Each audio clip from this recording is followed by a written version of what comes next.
Jesus stepped forward, and this is what he says, first of all. Expansion, contraction, back and forth. He went like this. Like that's the head versus the heart. And then when it takes you out, he's talking about, and again, just in general, like when it takes you out, faith is not present. Leave more room for faith, he says. More room, more room, more room. Like call yourself to that.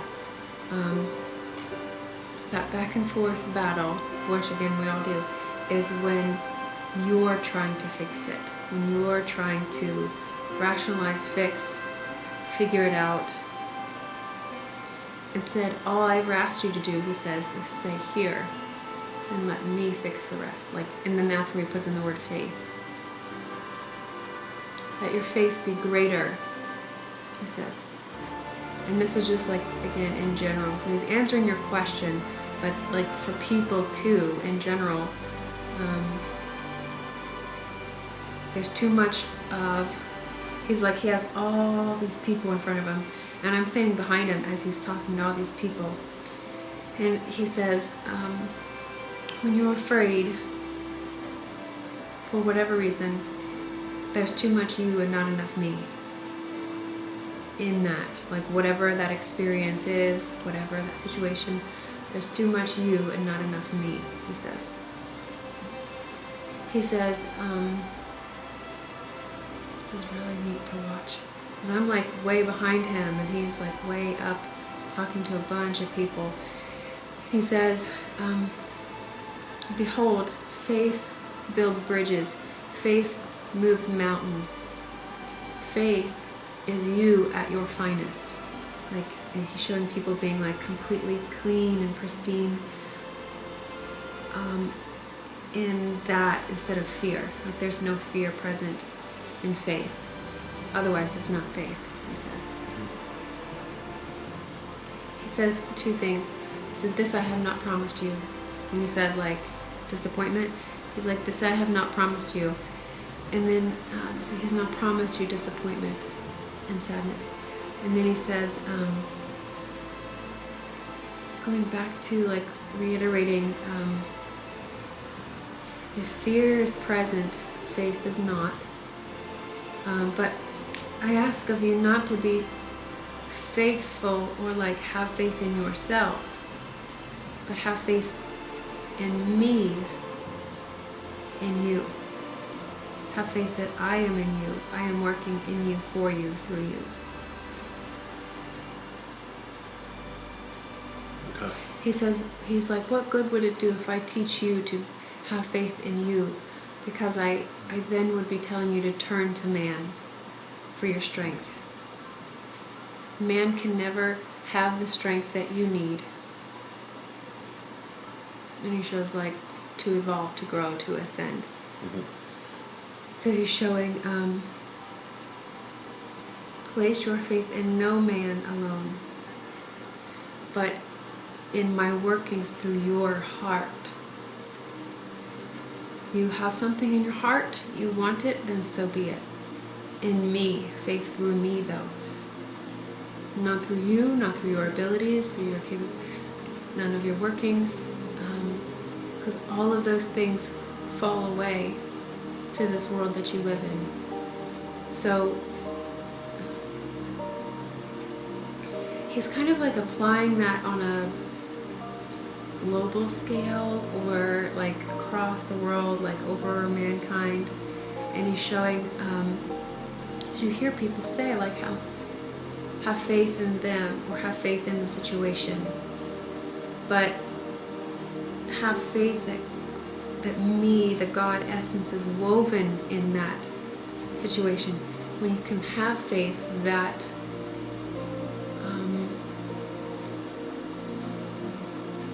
present, I don't know a word to describe this because it feels everywhere in everything. When you have faith that is that present in everything, and the ability to see me in everything, only abundance will come forth. like there is no despair in my name. There is no lack in my name, and there surely is no failure in my name. He keeps saying that over and over. So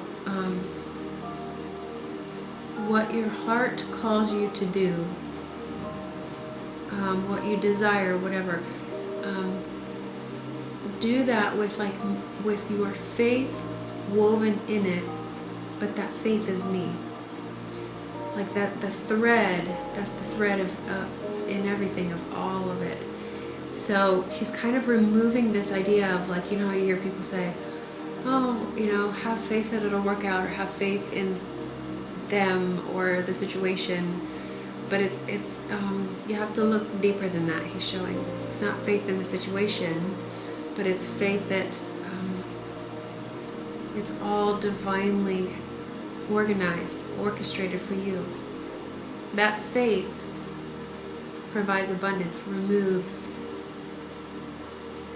When your idea of faith becomes relying on yourself or depending on yourself to get through, like, I have faith in myself, I know I can do it, you'll always experience temporary success, or like short bursts.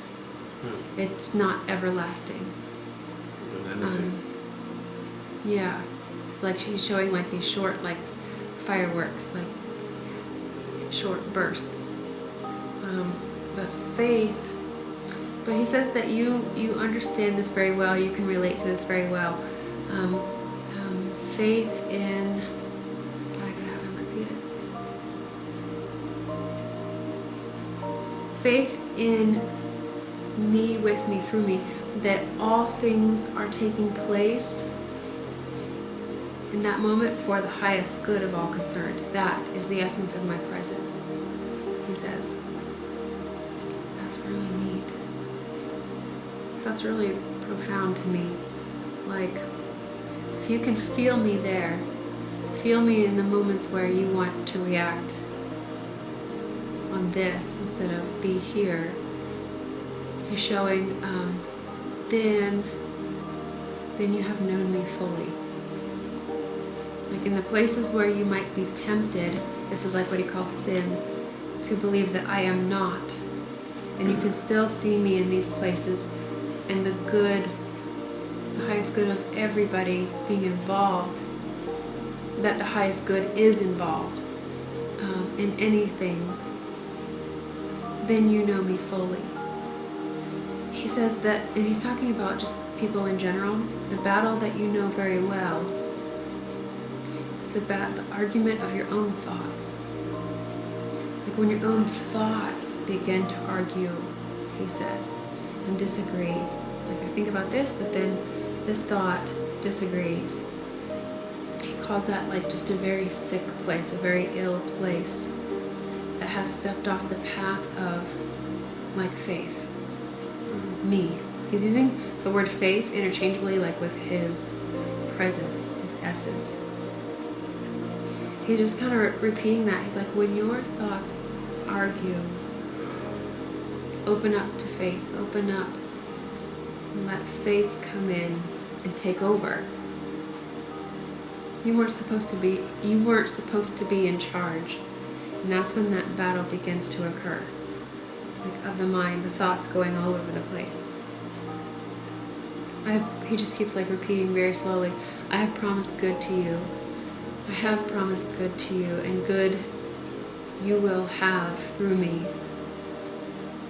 Because I am you, he says. Oh, that gave me chills.